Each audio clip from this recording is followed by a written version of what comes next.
Okay, so now let's go on to this. Give me an idea of what a typical day looks like. I'm sure there is no typical day, but give me an idea of a day off season, give me a day in season, and some ideas about what you deal with travel-wise with the team that people wouldn't know, that I don't even know. Okay.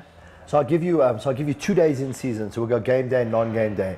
Say we go a practice day in season. Practice will generally start at 10. So we start either treatments or stuff in the weight room at 8 o'clock. So we got to be ready to roll about 7:30. So I'll be there at about 5 so I can get my workout in. What I found as well is you have to make certain sacrifices. So if you're preaching that everyone has to be in shape and everyone has to be the best they can, I highly recommend you live it. I'm just telling you. And then the routine that happens with, especially in the NBA, and how long and tedious it is, you can get out of that routine. So I don't. You know, so are there times when I'll take a pre-workout with 250 milligrams of caffeine? Absolutely. But that's just that's what I do. At around about 7:30, I sit down with my assistant and we talk about a big game plan. This is what we're going to do. We've got 15 guys coming in. These are the injuries. This is what we're going to do pre-practice with our workouts on the guys coming in. This is the young guys. What we're going to do is a warm-up for the guys during practice. This is what we're going to do during practice with the guys that are not playing. Post-practice, who we're going to do. Then a lot of times, by the time practice winds down, treatments wind down, be like 12:30, 1 o'clock. A lot of times I'll do an appearance from 2 to 4, then I'll go home. By the time I get home, settled, it's already 6:30, and that's on a non-game day. Then we go into a game day, which could be the next day. So we have shoot around at 10, same procedure. We got to be ready to roll at 8 because guys come in early depending on where they're at. So same thing, again, where my lifting is or where my workouts are, get my lift in, everything ready to roll, 7:30, we ready to go. Guys come in at 8, and there are other auxiliary people that we train as well. We go to shoot around. Again, if we're rehabbing guys, if we're not after shoot around, we lift some of the guys before we do some prehab. Then what'll end up happening, that'll be done around 11:30, 12. Go get some lunch. We'll be ready again to roll at about 3. Guys start coming in 3:34, especially guys who are not getting minutes. We work them up all the way until about 5. That's when the team starts coming in. We get guys ready from 5 all the way until tip-off, which is at 7.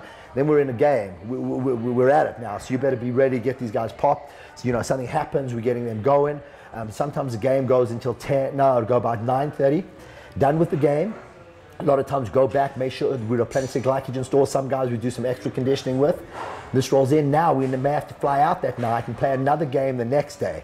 So you better strap it on. Sometimes you'll have 4 games in 5 nights. You know, in the lockout season, we'll play 3 games, day off, another 2 games, all in different cities.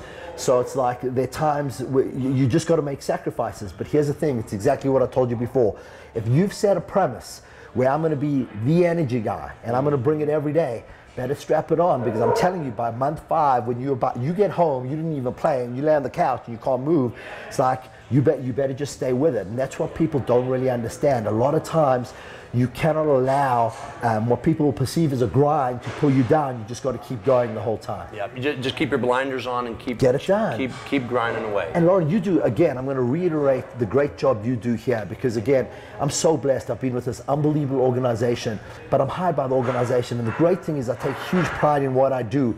But a guy comes, he gets, we got a great draft pick last night. I'm saying he could be the best dude in the draft. I'm so excited. Really? Ridiculous. He's a stud. He's a genetic freak.